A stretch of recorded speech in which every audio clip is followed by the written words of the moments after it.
Halo teman-teman cerita Momo, apa kabar semuanya? Selamat datang kembali di channel ini, tempat kita berbagi cerita inspiratif, motivasi, dan kisah kehidupan yang bisa jadi pelajaran berharga untuk kita semua. Sebelum kita mulai, saya mau ajak kalian buat berinteraksi. Yuk, pencet dulu tombol like-nya, dan buat yang belum subscribe, klik tombol merahnya sekarang juga ya. Jangan lupa aktifkan lonceng notifikasinya biar kalian gak ketinggalan cerita-cerita terbaru dari kita. Dan yang paling penting, saya mau tahu siapa aja yang hadir hari ini. Tulis di kolom komentar di bawah ya, nama, asal kota, dan kata hadir. Saya tunggu. Nah, hari ini saya mau ajak kalian masuk ke dalam sebuah kisah yang akan menguji kesabaran dan kekuatan hati seorang istri. Sebuah kisah yang mengajarkan kita tentang pengkhianatan dari orang terdekat, dan bagaimana cara bangkit dari keterpurukan. Judul cerita kita kali ini adalah Suamiku ketahuan selingkuh di rumah saat aku lagi ikut lomba Agustusan. Parahnya wanita itu adalah tetangga dekat rumah yang sudah seperti saudara sendiri. Ku buat mereka malu di depan warga. Langsung ku ceraikan dan ku ambil semua aset yang ada. Langsung saja kita mulai ceritanya. Yuk. Pagi itu, mentari menyapa Wonosobo dengan sinarnya yang hangat, menembus celah-celah jendela rumah Momo dan Budi. Dinding-dinding yang dihiasi dengan foto-foto pernikahan, bingkai-bingkai berisi kenangan liburan, dan sertifikat-sertifikat penghargaan seolah menjadi saksi bisu betapa sempurnanya kehidupan rumah tangga mereka. Momo tersenyum, merapikan selimut yang menutupi tubuh Budi, suaminya. Pria itu masih pulas, lelah setelah semalam suntuk membantu persiapan lomba 17-an di kampung mereka. Budi bangun. Sayang, bisik Momo lembut sambil mengusap rambut suaminya. Nanti keburu siang, kita kan harus ke lapangan. Budi menggeliat, matanya perlahan terbuka. Momo? Oh, sudah pagi ya? Aku masih ngantuk sekali. Semalam rasanya kerja bakti tidak ada habisnya. Iya, aku tahu. Tapi kan ini hari H, sayang. Kita harus semangat, kata Momo, mencium kening suaminya. Pagi yang sederhana itu terasa begitu manis. Momo merasakan kehangatan yang sempurna. Ia memiliki Budi, pria yang selalu ia anggap sebagai belahan jiwanya. Pria yang setia, pekerja keras, dan selalu membahagiakannya. Ia juga memiliki Sinta, tetangga terdekat yang sudah seperti adik kandungnya sendiri. Sinta sering sekali mampir ke rumah mereka, sekadar untuk minum kopi, mengobrol, atau bahkan menginap jika suaminya sedang bertugas di luar kota. Momo merasa hidupnya sudah lengkap. Ia tidak meminta apa-apa lagi. Setelah Budi bangun dan mereka sarapan bersama, Momo bergegas ke dapur untuk menyiapkan bekal. Sinta, dengan senyum cerah dan rambut dikuncir kuda, muncul di ambang pintu. Pagi, Mbak Momo, Mas Budi, sapanya riang. Wah, kalian sudah siap-siap ya? Aku kira aku yang paling pagi. Pagi, Sinta. Tentu saja, hari ini kan kita mau jadi juara, jawab Budi sambil terkekeh. Budi memang memiliki candaan yang renyah dan selalu membuat Sinta tertawa lepas. Momo tersenyum melihat interaksi mereka. Ia sama sekali tidak pernah curiga. Bagaimana bisa? Sinta adalah adiknya. Budi adalah suaminya. Mereka adalah orang-orang yang paling ia cintai di dunia. Mbak Momo, nanti kita ikut lomba apa saja? Tanya Sinta, membantu Momo memasukkan bekal ke dalam tas. Aku sih paling jago tarik tambang. Dijamin, tim kita menang. Wah, harus dong. Tapi aku mau coba lomba makan kerupuk dulu. Seru kayaknya, sahut Momo antusias. Mereka bertiga tertawa bersama. Kebersamaan itu terasa begitu hangat, begitu akrab, hingga Momo tak menyadari bahwa ada sebuah benang tipis yang sudah terjalin di belakangnya, siap untuk ditarik dan merusak segalanya. Sembari mempersiapkan diri, Momo mencuri-curi pandang ke arah suaminya. Budi terlihat tampan dengan kaos merah putih yang serasi dengan miliknya. Ia sedang berbicara serius dengan Sinta, entah membahas apa. Sinta sesekali menyentuh lengan Budi, gestur yang bagi Momo terasa begitu biasa, saking dekatnya mereka. Ya ampun, Sinta memang manja sekali. Persis seperti adikku, pikir Momo, tersenyum kecil. Ia sama sekali tidak tahu bahwa sentuhan-sentuhan kecil itu menyimpan makna yang jauh lebih dalam. Kita berangkat sekarang ya, sayang, ajak Momo setelah semuanya siap. Nanti keburu ramai. Duluan saja, Mom, aku mau bereskan ini sebentar. Nanti aku menyusul Sinta dan warga yang lain, jawab Budi, sambil menunjuk beberapa peralatan lomba yang masih tergeletak di halaman. Kamu pergi saja, tidak usah menungguku. Baiklah. Sampai ketemu di lapangan ya, sayang. Jangan lama-lama. Momo mencium Budi sekilas dan melambaikan tangan kepada Sinta. Sampai jumpa, adikku. Sampai jumpa, Mbak Momo. Hati-hati ya, balas Sinta. Suara mereka berdua terdengar begitu tulus. Momo melangkah keluar dari rumah dengan hati yang penuh kebahagiaan dan semangat lomba. Ia berjalan menuju lapangan dengan senyum lebar, membiarkan pikirannya dipenuhi dengan imajinasi tentang bagaimana ia akan memenangkan setiap lomba yang ia ikuti. Ia tidak pernah menyangka, senyum itu adalah senyum terakhir dari kebahagiaan yang ia kenal.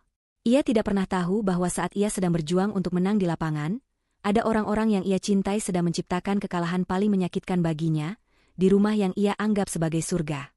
Babak pertama kebahagiaan ini terasa begitu sempurna, begitu indah. Namun, di balik tirai yang menutupi panggung kehidupan Momo, drama pahit sudah siap untuk dimulai. Tirai itu hanya menunggu waktu untuk terbuka dan mengungkap semua rahasia yang tersembunyi. Momo melangkahkan kakinya menuju lapangan dengan hati yang dipenuhi kegembiraan. Di sepanjang jalan, ia berpapasan dengan tetangga-tetangga yang juga antusias menyambut hari kemerdekaan. Lagu-lagu nasional berkumandang, bendera merah putih berkibar di mana-mana, dan tawa anak-anak memenuhi udara. Suasana itu sejenak mengusir kegelisahan kecil yang tiba-tiba merayap di hatinya. Momo, ayo cepat. Lomba panjat pinang mau dimulai. Nih, seru Maya, salah satu temannya yang sudah berada di lapangan. Momo tersenyum. Sebentar, aku cari tempat duduk dulu. Nanti aku langsung gabung, ya? Ia duduk di bawah pohon rindang, memandang keramaian di sekelilingnya. Ada lomba balap karung, makan kerupuk, dan berbagai permainan seru lainnya. Namun, matanya terus mencari sosok Budi. Ia berjanji akan menyusul, tapi sampai sekarang batang hidungnya belum terlihat. Pikirannya melayang, teringat pada percakapan terakhir Budi dan Sinta di depan rumah. Gestur kecil Sinta yang menyentuh lengan Budi, tawa renyah mereka. Meskipun terlihat biasa saja, entah mengapa, kali ini terasa sedikit berbeda. Ah, sudahlah, mungkin aku cuma terlalu cemburu, gumam Momo pada dirinya sendiri. Mereka kan sudah seperti kakak adik. Namun, firasat itu tak mau pergi. Setiap kali ia berusaha mengusir, perasaan itu kembali lagi, seperti sebuah benang halus yang terus melilit hatinya. Ia mencoba fokus pada lomba panjat pinang yang sedang berlangsung, tetapi bayangan wajah Budi dan Sinta terus mengganggu. Momo memutuskan untuk menelepon Budi. Ia ingin memastikan semuanya baik-baik saja. Halo, sayang, kamu di mana? Kok belum sampai di lapangan? Tanya Momo setelah teleponnya diangkat. Suara Budi terdengar sedikit tergesa-gesa. Oh, Momo, aku masih di rumah. Sayang, lagi beres-beres sedikit. Tadi Sinta datang lagi, mau bantu ambil beberapa perlengkapan yang ketinggalan. Kamu duluan saja, ya? Nanti aku menyusul kok. Hati Momo mencelos mendengar jawaban Budi. Sinta datang lagi? Untuk apa? Perlengkapan apa yang ketinggalan? Oh begitu, jawab Momo, berusaha menutupi kekecewaannya. Ya sudah, aku tunggu di sini ya, sayang. Jangan lama-lama. Iya, sayang. Cepat aku menyusul. Sampai ketemu, jawab Budi, lalu sambungan telepon terputus. Momo menatap ponselnya dengan hampa. Ia tidak tahu mengapa, tetapi jawaban Budi terasa janggal. Suaranya tidak seperti Budi yang biasanya. Suara itu terdengar cemas dan terburu-buru. Momo memaksakan senyumnya dan mencoba menikmati lomba. Ia bahkan ikut serta dalam lomba makan kerupuk, tetapi semangatnya sudah hilang. Setiap kali ada warga yang menyapa, ia hanya membalas dengan senyum tipis. Pikirannya terus tertuju pada Budi dan Sinta yang berada di rumah. Ia merasa ada sesuatu yang tidak beres. Firasatnya semakin kuat, seakan ada bahaya yang mengintai di balik pintu rumahnya. Momo akhirnya menyerah pada perasaannya. Ia memutuskan untuk pulang, mencari tahu apa yang sebenarnya terjadi. Ia beralasan pada teman-temannya bahwa ia merasa tidak enak badan, dan mereka mengerti. Langkah kaki Momo terasa berat saat ia berjalan kembali ke rumah. Setiap langkahnya dipenuhi oleh spekulasi dan kecurigaan. Ia berharap firasatnya salah. Ia berharap Budi dan Sinta benar-benar sedang mempersiapkan perlengkapan lomba. Ia berharap saat ia sampai di rumah, ia akan menemukan Budi dan Sinta sedang tertawa sambil mengikat tali tambang. Namun, jauh di dalam hatinya, ia tahu bahwa harapan itu hanyalah kebohongan yang ia ciptakan untuk menenangkan diri. Saat gerbang rumahnya terlihat, jantung Momo berdegup kencang. Firasatnya semakin menjadi-jadi. Pagi yang cerah, yang seharusnya diisi dengan keceriaan, kini terasa kelam dan dipenuhi oleh kegelisahan yang tak berujung. Momo tidak tahu bahwa di balik gerbang itu, skenario paling buruk dalam hidupnya sedang menunggunya. Langkah kaki Momo semakin cepat seiring dengan detak jantungnya yang tak beraturan. Ia berjalan cepat menyusuri gang-gang kecil, melewati rumah-rumah yang dihiasi bendera. Senyum di wajah para tetangga yang ia lewati tidak mampu menenangkan hatinya. Firasat buruk yang tadinya hanya bisikan halus, kini berteriak kencang di benaknya. Ia berharap ia salah. Ia berdoa agar semua ini hanya perasaannya saja, tetapi ada yang terasa sangat aneh dan tidak wajar. Saat ia sampai di depan gerbang rumahnya, matanya langsung terfokus pada pintu depan yang sedikit terbuka. Seingatnya, ia menutup pintu itu dengan rapat saat pergi. Firasatnya semakin kuat. Dengan hati-hati, Momo melangkah masuk ke halaman. Ia bisa mendengar suara samar dari dalam. Bukan suara tawa atau obrolan, melainkan suara desahan pelan yang membuat bulu kuduknya merinding. Momo berdiri membeku di ambang pintu. Suara itu sangat familiar, suara Budi. Tetapi ada suara lain yang juga ia kenali. Suara perempuan. Bukan suara ibu-ibu tetangga yang sedang mengobrol, melainkan suara yang lebih intim, lebih dekat. Sebuah suara yang membuat darahnya berdesir. Dengan langkah yang gemetar dan hati yang remuk, Momo mendorong pintu itu perlahan. Ia tidak bisa melihat dengan jelas dari posisinya, tetapi ia bisa mendengar suara-suara itu semakin keras dan jelas. Suara-suara itu datang dari kamar tidur mereka. Kamar tidur yang menjadi saksi bisu janji setia mereka.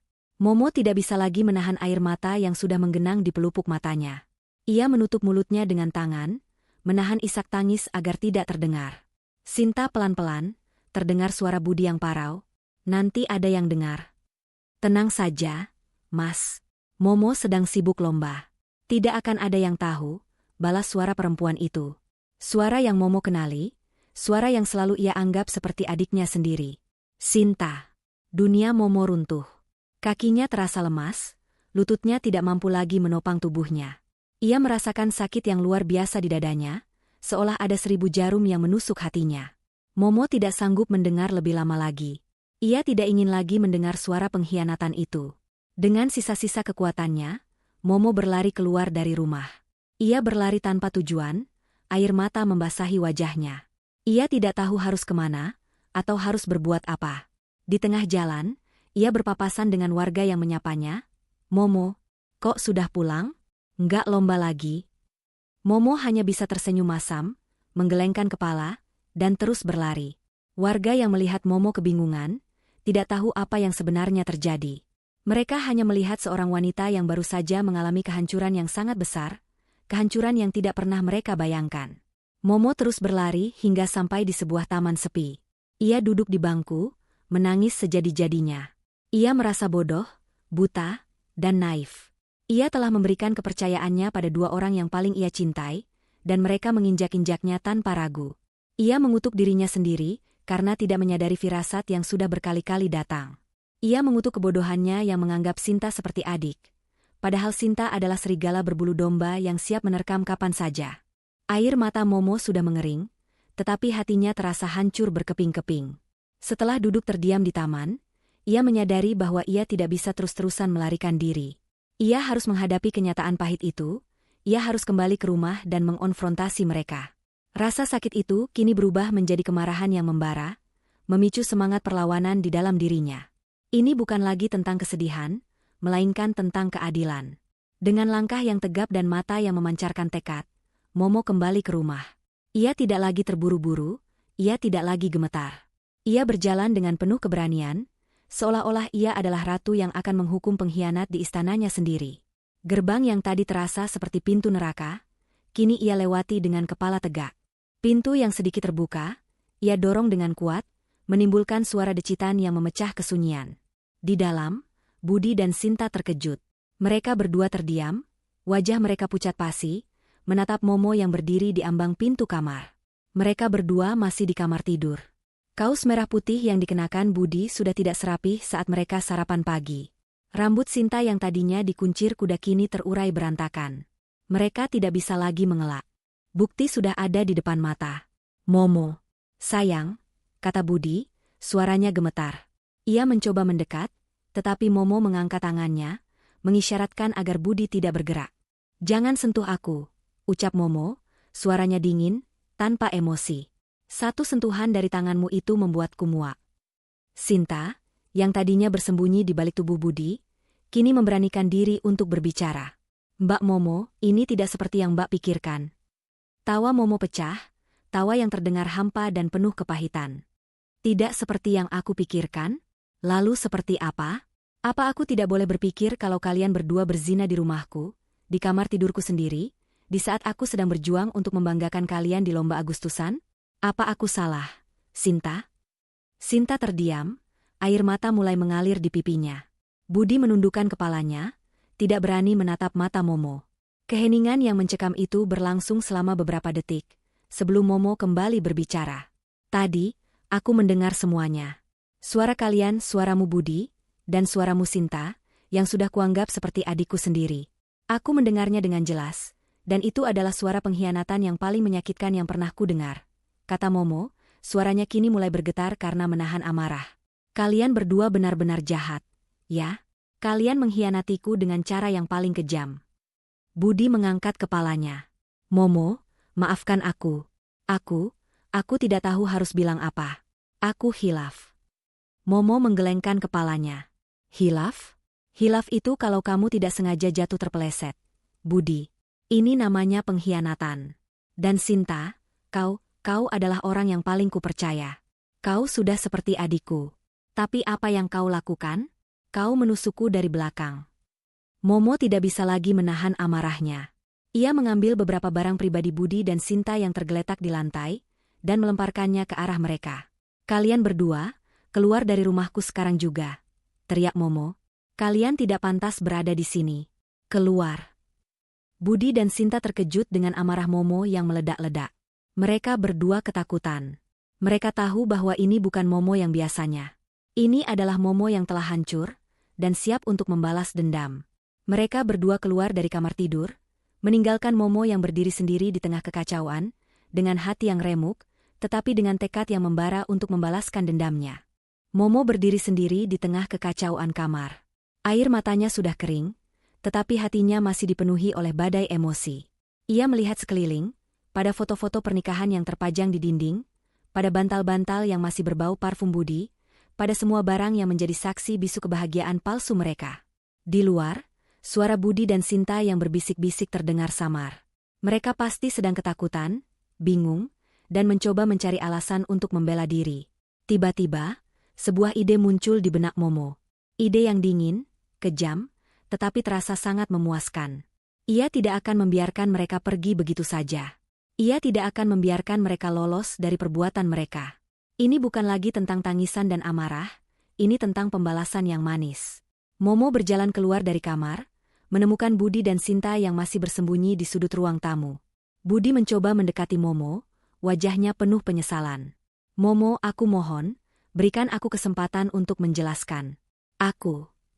Momo mengangkat tangannya, menghentikan Budi. Penjelasan? Penjelasan apa lagi yang harus kau berikan, Budi? Semuanya sudah jelas. Kau mengkhianatiku dengan Sinta, tetangga yang sudah kuanggap seperti adikku sendiri. Penjelasan apa lagi yang bisa kau berikan yang bisa membuat pengkhianatanmu ini terasa lebih baik? Budi menunduk, tidak bisa berkata-kata. Sinta mulai menangis, memohon ampun pada Momo. Mbak Momo, maafkan aku hilaf, aku tidak tahu kenapa ini bisa terjadi. Momo menatap Sinta dengan tatapan dingin. Tidak tahu kenapa? Kau tahu betul kenapa. Kau tahu bahwa aku menganggapmu seperti adik, dan kau memanfaatkan kepercayaanku. Kau tahu bahwa Budi adalah suamiku, tetapi kau tetap merebutnya. Momo menghela napas, berpura-pura tenang. Ia tahu bahwa rencananya tidak akan berhasil jika ia terus-menerus marah. Baiklah. Aku tidak akan membuat kegaduhan. Kalian berdua, aku akan berpura-pura tidak melihat apa-apa, kata Momo, membuat Budi dan Sinta terkejut. Tapi dengan satu syarat. Budi dan Sinta saling berpandangan, bingung. Syarat apa, Momo? Tanya Budi. Syaratnya, kalian harus datang ke lapangan. Ikutlah lomba panjat pinang, dan rayakan kemerdekaan kita bersama-sama. Tidak ada yang boleh tahu soal ini. Kalian berdua harus bertingkah seperti tidak terjadi apa-apa, jawab Momo. Budi dan Sinta merasa lega, tetapi mereka juga merasa aneh. Mereka tidak menyangka Momo akan bereaksi seperti ini. Sinta menyeka air matanya dan mengangguk. Baik, Mbak Momo. Kami akan datang ke lapangan. Kami akan bertingkah seperti tidak ada apa-apa. Bagus, kata Momo, senyum tipis terukir di bibirnya. Senyum itu bukan senyum bahagia, melainkan senyum kepuasan karena rencananya berjalan mulus. Sekarang, bereskan diri kalian. Nanti kita berangkat bersama. Jangan ada yang curiga. Momo berbalik, meninggalkan mereka berdua yang masih terkejut dan bingung. Di dalam hati, ia tahu bahwa inilah saatnya. Ia akan mempermalukan mereka, bukan hanya di hadapan warga, tetapi juga di hadapan semua orang. Ia akan membongkar kejahatan mereka di panggung paling besar, di perayaan kemerdekaan yang seharusnya menjadi momen kebahagiaan. Ia akan memastikan bahwa semua orang tahu pengkhianatan yang telah mereka lakukan. Dan ia akan melakukannya dengan senyum di bibir. Di lapangan, suasana lomba Agustusan masih ramai dan meriah. Warga bersorak gembira, anak-anak berlarian riang, dan panitia sibuk mengatur berbagai perlombaan. Momo kembali ke sana, kali ini bukan untuk ikut lomba, melainkan untuk melaksanakan rencananya. Ia berdiri di dekat panggung utama, menunggu kedatangan Budi dan Sinta. Senyumnya terukir, tetapi senyum itu dingin, menyimpan niat yang tidak bisa dibaca oleh siapapun. Tidak lama kemudian, Budi dan Sinta datang. Wajah mereka terlihat tegang, tetapi mereka berusaha untuk tersenyum dan berinteraksi dengan warga seperti biasa. Mereka menyapa Momo, mencoba bersikap normal, seolah-olah tidak ada yang terjadi. Momo membalas sapaan mereka dengan senyum yang sama. Ia mengangguk, lalu berbisik pada Budi, "Jangan lupa, kau harus ikut lomba panjat pinang. Aku sudah mendaftarkan namamu." Budi menatap Momo, kebingungan. "Panjat pinang? Tapi aku tidak pernah ikut lomba itu, Momo." "Tidak apa-apa, sayang. Ini kan hari kemerdekaan. Kita harus merayakannya," jawab Momo, suaranya terdengar manis, tetapi matanya menyorotkan sesuatu yang lain. Panitia mengumumkan bahwa lomba panjat pinang akan segera dimulai. Budi dan Sinta terpaksa mengikuti kemauan Momo. Mereka berjalan menuju tiang panjat pinang yang sudah dilumuri oli, diiringi sorak-sorai warga yang antusias. Di saat Budi sedang berjuang memanjat tiang, Momo berjalan ke arah panggung utama. Ia mengambil mikrofon dari tangan MC, membuat semua orang terkejut. MC dan panitia mencoba mengambil mikrofonnya kembali, tetapi Momo menggelengkan kepalanya. "Sebentar," katanya dengan suara yang lantang. "Ada yang ingin saya sampaikan kepada kalian semua." Suasana mendadak hening. Semua mata tertuju pada Momo. Bahkan Budi, yang sedang memanjat, menoleh ke arahnya, matanya penuh kekhawatiran. Momo tersenyum.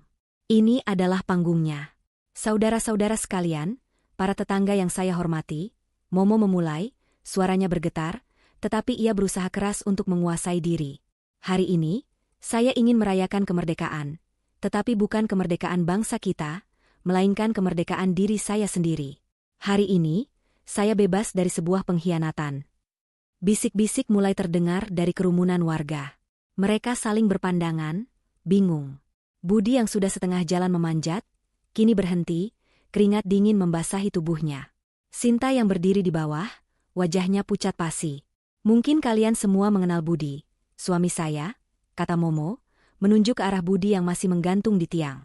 "Dan kalian juga mengenal Sinta, tetangga yang sudah saya anggap seperti adik kandung saya sendiri." "Momo, apa yang kau lakukan?" teriak Budi dari atas tiang. "Turunkan mikrofon itu." Tetapi Momo tidak peduli. Ia melanjutkan, suaranya kini penuh emosi. "Pada saat saya sedang bersemangat ikut lomba di sini, Budi dan Sinta, mereka sedang merayakan kemerdekaan mereka di rumah saya, di kamar tidur saya sendiri. Mereka berdua berselingkuh." Warga terkejut. Suasana yang tadinya meriah, kini berubah menjadi hening, lalu riuh rendah. Budi terpeleset, jatuh dari tiang panjat pinang. Ia bangkit, mencoba berlari ke arah Momo, tetapi warga menahannya. Sinta mencoba melarikan diri, tetapi beberapa ibu-ibu tetangga sudah mengepungnya. Mereka semua merasa marah dan kecewa. Momo menatap Budi dan Sinta, air mata mengalir di pipinya. "Kalian berdua sudah membuat saya malu, dan sekarang saatnya kalian merasakan hal yang sama. Inilah hukuman kalian," teriak Momo, lalu ia mematikan mikrofon dan meninggalkan panggung. Keriuhan di lapangan tidak bisa lagi dibendung. Warga terpecah menjadi dua kubu. Ada yang marah dan kecewa pada Budi dan Sinta, ada juga yang terkejut dan tidak percaya dengan pengumuman Momo. Di tengah kerumunan yang tak terkendali, Budi dan Sinta merasa dunia mereka runtuh. Wajah mereka yang tadinya tegang kini berubah menjadi merah padam karena malu. Mereka mencoba membela diri, tetapi tidak ada yang mau mendengarkan. "Momo, apa yang kau lakukan?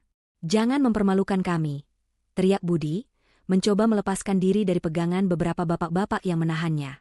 Sinta, yang dikepung oleh ibu-ibu, hanya bisa menangis histeris. "Bohong. Itu semua bohong. Momo, kenapa kau tega?" Momo, yang sudah meninggalkan panggung, kembali mendekati mereka. Di tangannya, ia memegang ponselnya, menampilkan beberapa tangkapan layar percakapan antara Budi dan Sinta yang ia temukan di ponsel Budi. "Tega? Kau bertanya kenapa aku tega? Sinta? Aku tega karena kalian berdua sudah lebih dulu tega mengkhianatiku. Aku tega karena kalian sudah menginjak-injak perasaanku, dan sekarang saatnya kalian merasakan apa yang aku rasakan." Momo mengangkat ponselnya, menunjukkan tangkapan layar percakapan itu kepada semua orang. Ini adalah buktinya. Baca sendiri. Mereka sudah berselingkuh sejak lama. Mereka sudah merencanakan semua ini di belakangku, teriak Momo. Beberapa ibu-ibu yang melihat tangkapan layar itu langsung terkejut. Mereka tidak menyangka Sinta, yang mereka kenal sebagai tetangga baik-baik, bisa berbuat sekeji itu. "Ya ampun, Sinta, kenapa kamu tega?" teriak salah satu ibu-ibu. "Kamu itu sudah seperti adik Momo sendiri. Loh?" "Saya tidak percaya," teriak Budi. "Momo, kau menjebak kami." "Menjebak? Tidak, Budi. Aku tidak menjebak. Aku hanya membuka mata kalian semua, mata para tetangga kita, mata orang-orang yang sudah kalian bohongi selama ini," kata Momo. Air mata kembali mengalir di pipinya, tetapi kali ini air mata itu bukan air mata kesedihan, melainkan air mata kemenangan. Di tengah konfrontasi publik itu, Budi dan Sinta hanya bisa terdiam, menundukkan kepala. Mereka tidak bisa lagi mengelak. Bukti sudah ada di depan mata, dan semua orang sudah tahu kebusukan mereka. Mereka merasa sangat malu, sangat terhina, dan mereka tahu bahwa hidup mereka di kampung ini tidak akan pernah sama lagi. Momo menatap mereka, lalu ia berjalan pergi. Ia tidak lagi peduli dengan apa yang akan terjadi selanjutnya. Yang ia tahu, ia sudah membalas dendamnya. Ia sudah membuat mereka malu di depan semua orang, dan itu sudah cukup. Setelah keributan di lapangan mereda dan para tetangga perlahan membubarkan diri, Momo kembali ke rumah. Rumah yang tadinya adalah surga baginya, kini terasa seperti sebuah ruang hampa yang dipenuhi hantu-hantu kenangan. Ia melangkah melewati ambang pintu dengan hati yang pilu, merasakan setiap sudut rumah itu seolah berbisik tentang kebahagiaan yang telah dirampas. Suasana yang sunyi itu, ironisnya, jauh lebih menusuk daripada teriakan dan tangisan yang tadi ia keluarkan. Ia tidak lagi melihat Budi atau Sinta. Mereka entah kemana, mungkin sudah melarikan diri dari rasa malu yang tak tertahankan. Momo tidak membiarkan dirinya tenggelam dalam kesedihan. Luka di hatinya memang perih, tetapi tekadnya sudah bulat dan sekuat baja. Ia tidak akan membiarkan semuanya berakhir begitu saja. Momo segera mengambil kunci mobilnya dan dengan langkah mantap, ia pergi menuju kantor pengacara yang sudah ia kenal sejak lama, Pak Hadi. Kantor itu berada di pusat kota Wonosobo, sebuah bangunan sederhana namun memiliki reputasi yang baik. Setibanya di sana, Pak Hadi menyambutnya dengan wajah penuh simpati. "Saya sudah dengar sedikit ceritanya dari tetangga, Bu Momo. Saya turut prihatin," ucap Pak Hadi, mempersilakan Momo duduk di kursi empuk di hadapan mejanya.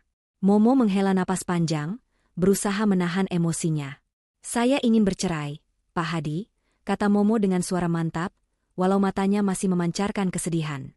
"Dan saya tidak ingin memberinya sepeser pun. Saya ingin mengambil semua aset yang kami miliki, termasuk rumah ini." Pak Hadi mengambil bolpoin, menatap Momo lekat-lekat. "Perceraian adalah keputusan besar, Bu. Saya yakin Anda sudah memikirkannya matang-matang." "Sangat matang, Pak.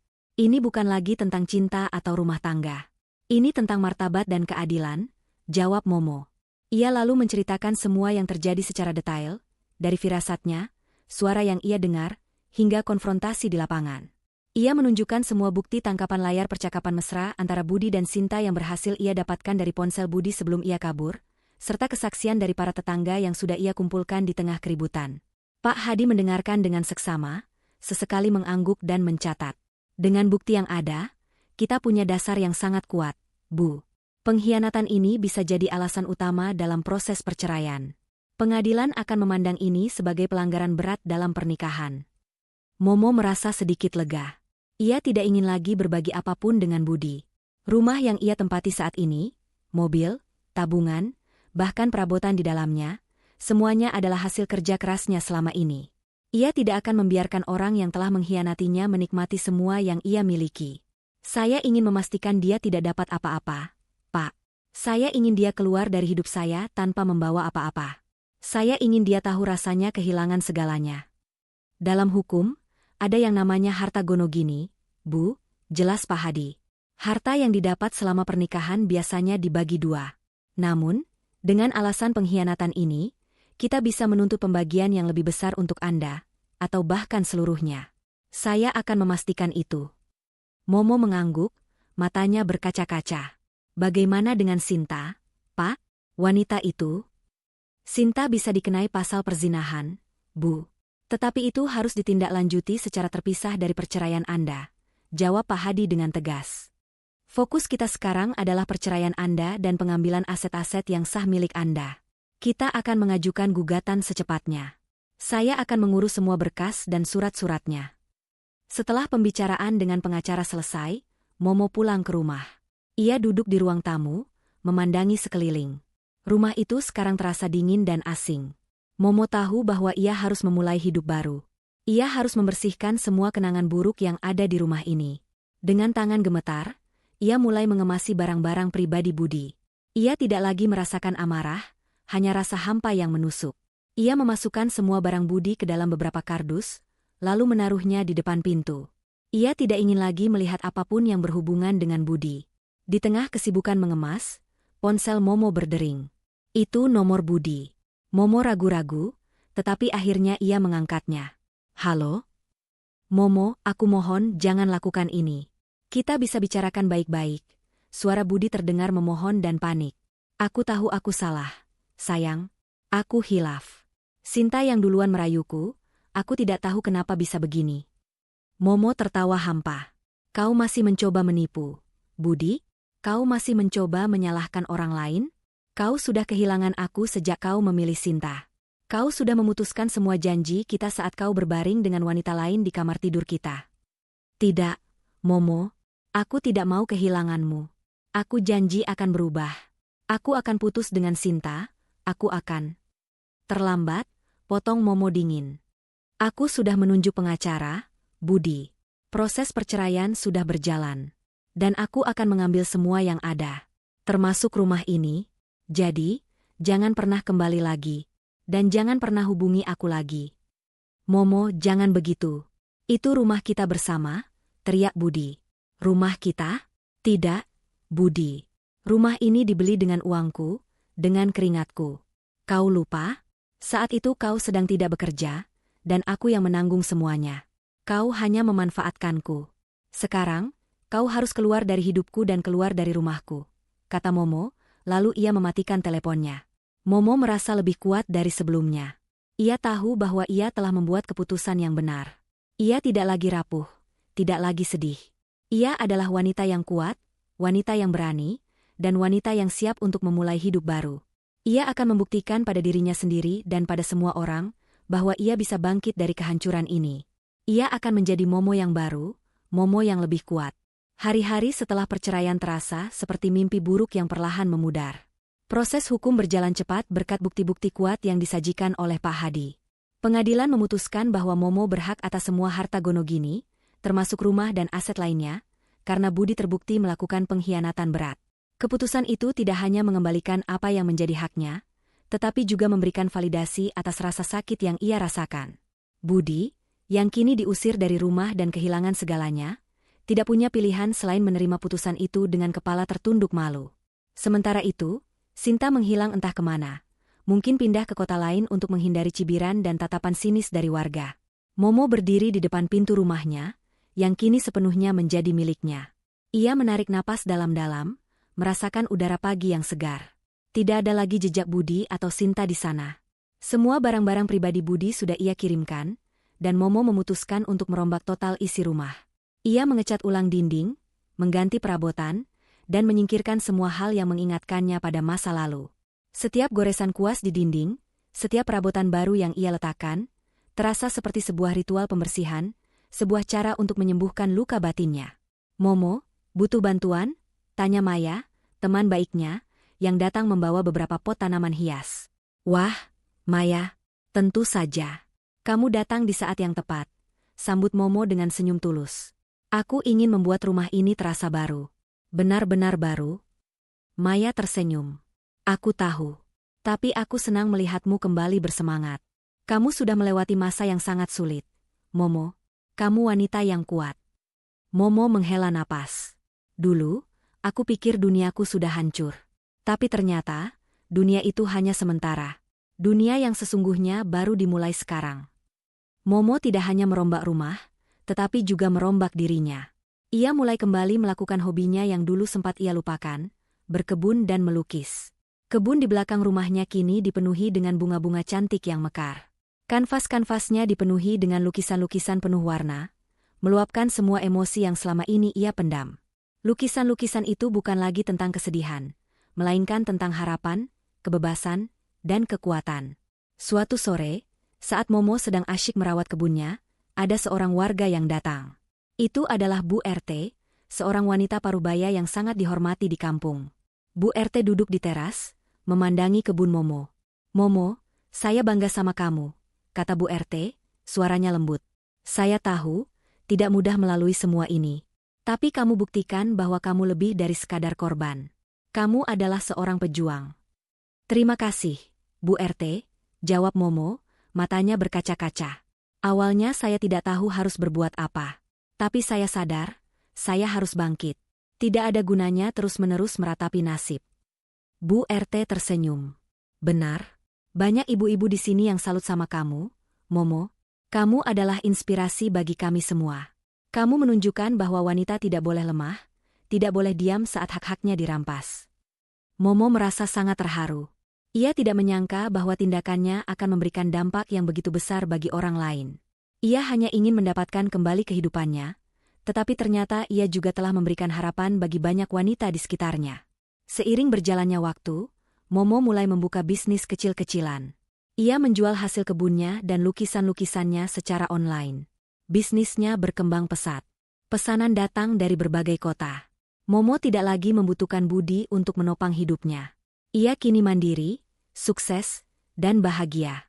Kehidupannya yang dulu terlihat sempurna, kini benar-benar sempurna karena ia membangunnya dengan tangannya sendiri, dengan air mata dan keringatnya sendiri. Momo seringkali memandangi foto pernikahannya yang sudah ia masukkan ke dalam kardus.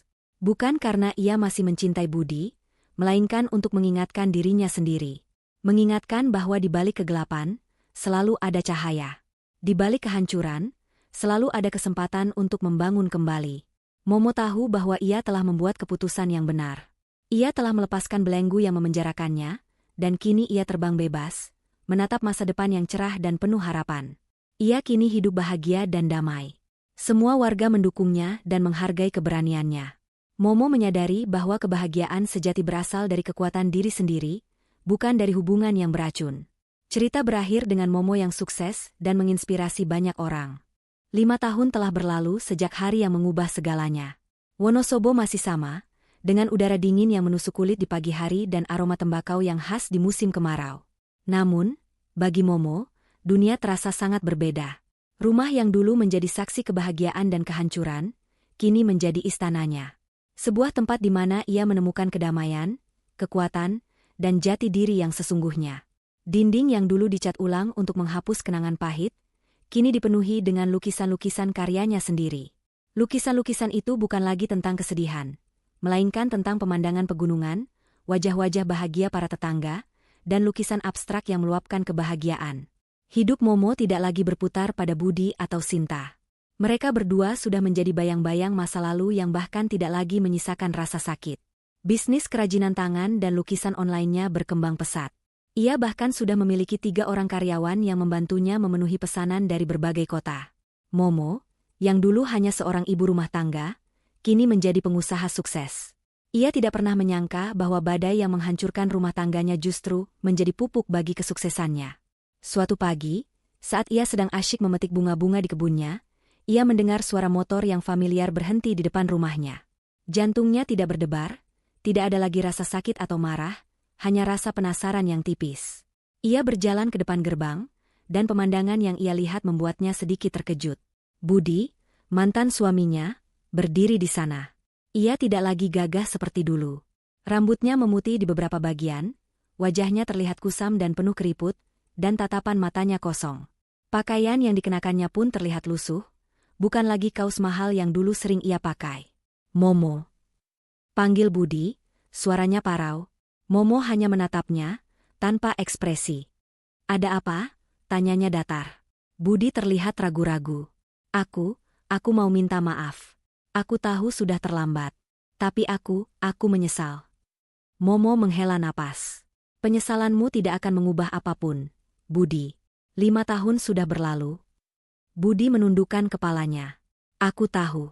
Aku hanya ingin melihatmu. Aku dengar dari warga, kamu sekarang sukses. Kamu hebat, Momo. Terima kasih, jawab Momo, singkat. Aku tidak menyangka hidupku akan seperti ini, lanjut Budi. Setelah aku dan Sinta, kami tidak bahagia. Dia meninggalkanku setelah tahu aku tidak punya apa-apa lagi. Aku kehilangan semuanya, Momo. Pekerjaanku, uangku, rumahku, bahkan teman-temanku. Momo hanya mendengarkan, tanpa menginterupsi. Ia tidak merasakan kepuasan atau kemenangan. Ia hanya merasa iba. Budi yang dulu angkuh, kini terlihat begitu rapuh. Ia tahu, rasa sakit yang dirasakan Budi sekarang tidak sebanding dengan rasa sakit yang dulu ia rasakan. Tetapi ia juga tahu, ia tidak bisa lagi memedulikan penderitaan Budi. Hidupnya sudah berada di jalur yang berbeda. Aku sudah memaafkanmu, Budi, kata Momo, suaranya lembut, tetapi tegas. Aku memaafkanmu, bukan untukmu, melainkan untuk diriku sendiri. Aku tidak ingin lagi membawa beban kebencian. Itu hanya akan menghambatku. Budi menatap mata Momo, mencoba mencari jejak-jejak cinta yang dulu pernah ada. Tetapi ia tidak menemukan apa-apa. Yang ada hanyalah kedamaian, kekuatan, dan ketenangan yang luar biasa. Momo, aku harap kamu bahagia. Aku sudah bahagia, Budi. Kamu tidak perlu khawatir, jawab Momo, tersenyum tulus.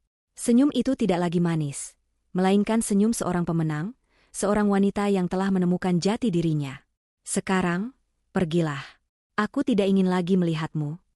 Budi mengangguk, lalu ia berbalik dan pergi. Momo menatap punggungnya yang semakin menjauh, lalu ia menutup gerbangnya. Ia kembali ke kebunnya, melanjutkan aktivitasnya seolah-olah tidak ada yang terjadi. Pertemuannya dengan Budi tidak lagi mengguncang dunianya. Itu hanyalah sebuah interaksi kecil yang menegaskan betapa jauhnya ia telah melangkah. Malam itu, Momo duduk di teras, memandangi bintang-bintang. Ia memejamkan mata, merefleksikan perjalanannya. Ia bersyukur, ia berterima kasih pada takdir. Ia berterima kasih pada Budi dan Sinta, karena pengkhianatan mereka telah mengantarkannya pada sebuah perjalanan penemuan diri yang luar biasa.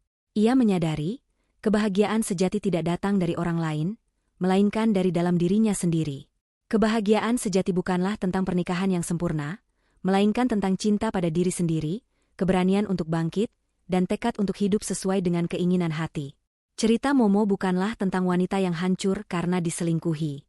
Cerita ini adalah tentang wanita yang menemukan kekuatannya karena diselingkuhi. Ia adalah Momo, wanita yang dulu hanyalah seorang istri, kini menjadi seorang pengusaha, seorang seniman, dan seorang inspirator. Ia hidup bahagia, damai, dan penuh cinta. Bukan cinta dari seorang pria, tetapi cinta pada dirinya sendiri. Akhirnya, Momo menyadari bahwa ia telah memenangkan kehidupan yang jauh lebih berharga dari sekadar rumah tangga yang terlihat sempurna. Ia telah memenangkan dirinya sendiri, dan itulah kemenangan yang sesungguhnya. Kisah Momo bukanlah sekadar cerita tentang pengkhianatan dan pembalasan dendam. Di balik air mata yang tumpah, amarah yang membakar, dan konfrontasi yang menghebohkan, terbentang sebuah epos tentang kebangkitan jiwa. Cerita ini adalah cerminan universal tentang bagaimana kehancuran yang paling menyakitkan dapat menjadi fondasi untuk membangun kehidupan yang jauh lebih kuat, lebih otentik, dan lebih bahagia. Pada awalnya, dunia Momo adalah sebuah ilusi. Ia memiliki segalanya yang tampak sempurna di mata masyarakat. Suami yang dicintai, rumah yang nyaman, dan tetangga yang sudah seperti keluarga. Kebahagiaannya, seperti yang ia pahami saat itu, bergantung pada kesempurnaan eksternal ini. Namun, ilusi itu hancur pada suatu pagi di perayaan Agustusan, ketika ia menemukan pengkhianatan di rumahnya sendiri. Momen itu bukanlah akhir dari segalanya, melainkan sebuah intervensi takdir yang brutal namun perlu. Dinding-dinding kebahagiaan palsu yang ia bangun selama bertahun-tahun runtuh dalam sekejap, memaksa Momo untuk melihat realitas yang selama ini ia hindari. Rasa sakit yang ia rasakan bukanlah akhir dari segalanya, melainkan sebuah bahan bakar. Amarah yang membara memberinya kekuatan untuk bangkit, bukan untuk meratap, melainkan untuk melawan. Keputusannya untuk mempermalukan Budi dan Sinta di depan warga bukanlah tindakan dendam yang picik, melainkan sebuah deklarasi. Itu adalah caranya untuk mengambil kembali martabatnya yang telah diinjak-injak. Itu adalah caranya untuk menunjukkan kepada dunia, dan yang paling penting, kepada dirinya sendiri, bahwa ia tidak akan menjadi korban yang pasrah. Tindakannya yang berani, walaupun dramatis, adalah sebuah pernyataan bahwa pengkhianatan memiliki konsekuensi, dan bahwa orang yang berkhianat tidak boleh dibiarkan lolos begitu saja. Ia tidak hanya mempermalukan mereka, tetapi juga mempermalukan kebohongan yang telah mereka bangun.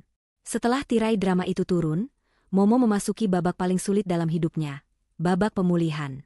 Perceraian dan pengambilan aset adalah langkah hukum yang perlu, namun penyembuhan batin jauh lebih kompleks.